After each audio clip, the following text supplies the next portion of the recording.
मित्रों, आज हम आपको ब्रज में एक ऐसी अद्भुत जगह पर लेकर चल रहे हैं जहां भगवान श्री कृष्ण ने ब्रज की मिट्टी से अपनी लीला को रचा। वैसे तो ब्रज के कण कण में भगवान श्री कृष्ण और राधा रानी का वास है, लेकिन कुछ ऐसी जगह भी हैं जहां पर भगवान श्री कृष्ण ने अपने बचपन में अद्भुत लीलाएं रची।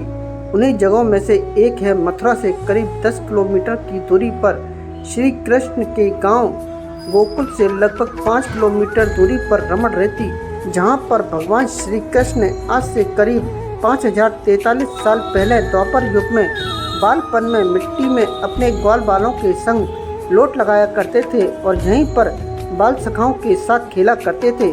कहा जाता है तभी से यहाँ की मिट्टी पावन पवित्र हो गई और यहाँ पर आने वाले सभी तीर्थयात्री और श्रद्धालु मिट्टी में लोट लगाकर आज भी पुण्य की प्राप्ति करते हैं। लोग यहाँ आकर मिट्टी में लोट लगाकर बड़े ही सुकून की अनुभूति प्राप्त करते हैं। कहा यह भी जाता है कि यहाँ मिट्टी में अगर कोई लोट लगा ले तो उसका कैसा भी रोग हो वह ठीक हो जाता है, इसलिए इस जगह का नाम रमण रेती पड़ा। ये स्थान पे आप लोग आए, ये स्थान का नाम बोलते हैं रमण रेती। सबसे पहले यहाँ रमण रेती में जैसे सभी लोग आते हैं ठाकुर जी के दर्शन के लिए, नॉर्मली किसी स्थान पे जाते हैं, ऐसे ही भगवान श्री कृष्ण भी यहाँ ग्वाल वालों के साथ में जब गाय चराने के लिए आते थे बलराम जी को साथ में लेके, तब यहाँ रमण करते हैं। हमारे यहाँ रमण का मतलब बोलते हैं खेलना, पलटी लगाना, गुलाटी लगाना। यहाँ ठाकुर जी ने रमण किया तो ठाकुर जी का नाम ही रमण बिहारी हो गया, और रेत में रमण किया तो जगह का नाम रमण रेती हो गया। बोले यहाँ रेत में रमण करते हैं, लोटपोट होते हैं। जैसे कभी बचपन में खेलते हैं मिट्टी में, मिट्टी को अपने ऊपर डालना, कभी मिट्टी में खुद करना, इस प्रकार यहाँ ब्रजरज में ठाकुर जी खेले हैं। तो यहाँ जो भी भक्त आते हैं यहाँ ब्रजरज में लोटपोट होते हैं। हमारे ब्रज में बोला जाता है कि 60 साल का बूढ़ा और 5 साल का बच्चा एक रूप एक समान माना जाता है, यानी बड़े बूढ़े भी आते हैं, वो भी यहाँ ब्रजरज में लोटपोट होते हैं, और छोटे बच्चे भी कान्हा की भक्ति में यहाँ सराबुर होते हैं। हमारे ब्रज में बोलते हैं कि रमण रेती लेटो नहीं और कियो न यमुना पान, हे नर तूने जानो नहीं इस ब्रज को तत्वमान। बोले कोई मथुरा वृंदावन दर्शन करने के लिए आता है और यहाँ रमण रेती में आकर के जो लोटपोट होके नहीं जाते, यमुना जी के किसी घाट पे जाते हैं और यमुना पान नहीं करते, यमुना जल का छींटा नहीं लगाएं, तो यहाँ बोले मथुरा वृंदावन दर्शन करने का कोई फल उनको प्राप्त नहीं हो। यहाँ रमण रेती में लेट लगाने से बोलते हैं शरीर के सारे रोग दोष सब यहाँ दूर होते हैं, काया निरोग हो निर्मल हो। इस ब्रजरज ने मुक्ति का भी कल्याण किया है। बोले मुक्ति कहे गोपाल से मेरी मुक्ति बता, और ब्रज की रज उड़ मस्तक लगे तो मुक्ति मुक्त हो जाए। बोलती है मुक्ति संसार की मुक्ति करती है। ठाकुर जी से बोलने लगी कि प्रभु संसार की तो मुक्ति मैं करती हूँ, लेकिन संसार में ऐसा कौन है जो मेरी मुक्ति करे।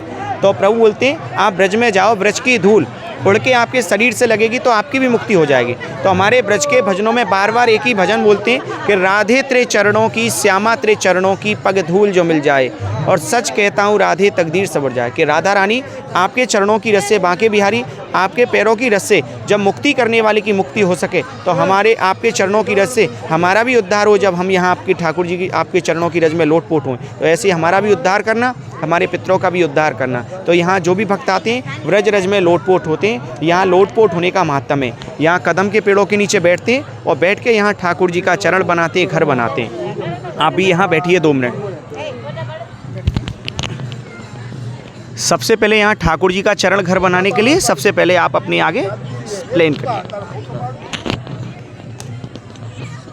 करिए, और प्लेन करके ये रिंग फिंगर बोलते हैं अनामिका।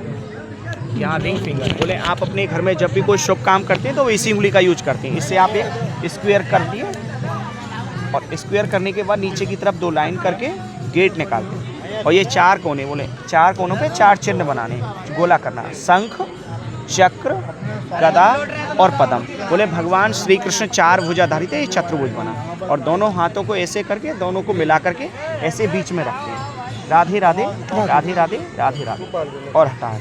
देखो ठाकुर जी के आधे अधूरे चरण जी बन गए। अभी चरण तो आधे अधूरे बने, लेकिन चरणों में अभी उंगलियां बाकी हैं। चरणों में 5-5 उंगलियां, 1 2 3 4 5, 1 2 3 4 5, ये ठाकुर जी के संपूर्ण चरण हो गए। बोला जाता है एक चरण तो इसमें छोटा बनता है, एक बनता है बड़ा। एक बोलते हैं राधा रानी का और एक बोलते हैं भगवान कृष्ण का। एक छोटा वाला चरण बोलते हैं भगवान कृष्ण का और बड़ा बोलते हैं राधा रानी का। बोलते हैं इसके पीछे तर्क दिया जाता है कि राधा रानी भगवान श्री कृष्ण से उम्र में बड़ी थी, इसलिए राधा रानी का चरण बड़ा बोला जाता है। ये गोकुल 4 धामों से निराला ब्रज धाम, ब्रज में ये गोकुल है। बोले 4 धाम यात्रा हर कोई नहीं कर सके, 4 धाम यात्रा नहीं कर सके, बोले यहाँ गोकुल में आते हैं तो 4 धाम यात्रा का ही उनको फल प्राप्त होता है। एक पेड़ गोकुल लगा, जिसकी डाल गई जगन्नाथ, और फूल तो फूले द्वारका, फल लागे बद्रीनाथ। बोले यहाँ 4 धाम यात्रा नहीं कर सके तो यहाँ गोकुल में आए और 4 धाम यात्रा का उनको फल प्राप्त हो। क्योंकि आज भी ऐसा बड़े विद्वानों का मत है कि आज बोले गोकुल नहीं होता तो 4 धाम यात्रा नहीं होती। तो यहाँ सब लोग ब्रजरज में आते हैं, गोकुल में आते हैं कि 4 धाम यात्रा का ही फल प्राप्त होए। ठाकुर जी की चरणों की रज में हम यहाँ लोटपोट हुए, क्योंकि ठाकुर जी की चरणों की रज से जब मुक्ति करने वाले की मुक्ति हो सकती है तो हमारा भी उद्धार होए, हमारे पितरों का भी कल्याण हो। तो यहाँ सब लोग आते हैं, लोटपोट हुए। आप जब भी आएँ रमण रेती में, कदम के पेड़ों के नीचे यहाँ रमण रेती में लोटपोट जरूर होके जाएँ। आप सोचें कि कपड़े मैले हो जाएं, कपड़े गंदे हो जाएं, आपका गलत फहमी है। यहाँ की मिट्टी जिसके कपड़े पे लगती है यहीं रह जाती है। और हमारे ब्रज में बोलते हैं कि कपड़े पे लग के जिसके घर गांव तक गया तो उनसे बड़ा कोई भाग्यशाली नहीं। तो यहाँ ब्रजरज में आइए और ब्रजरज में लेट लगा के जरूर जाइए।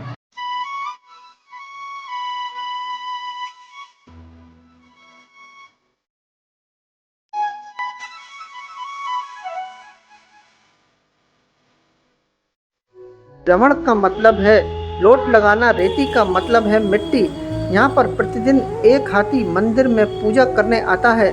वह दृश्य देखने लायक है।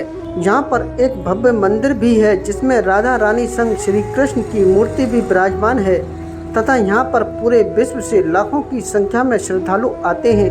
यहाँ पर आप कुछ ही दूरी पर 84 खंबा मंदिर भी है, जिसकी एक अजब ही कहानी है, जिसको आप हमारे चैनल के वीडियो में देख सकते हैं। तथा उससे 2 किलोमीटर आगे ब्रह्मांड घाट है, जहाँ पर यशोदा मैया तथा ग्वालिने स्नान किया करती थी। इसी घाट पर भगवान श्री कृष्ण ने मिट्टी खाई थी और अपना मुख खोलकर यशोदा मैया को पूरे ब्रह्मांड के दर्शन कराए। इसी वजह से इस जगह का नाम ब्रह्मांड घाट पड़ा। यह देखने लायक जगह है और पास में ही यमुना मैया के दर्शन भी आप कर सकते हैं। तथा यह भी यहाँ पर मिट्टी का प्रसाद मिलता है।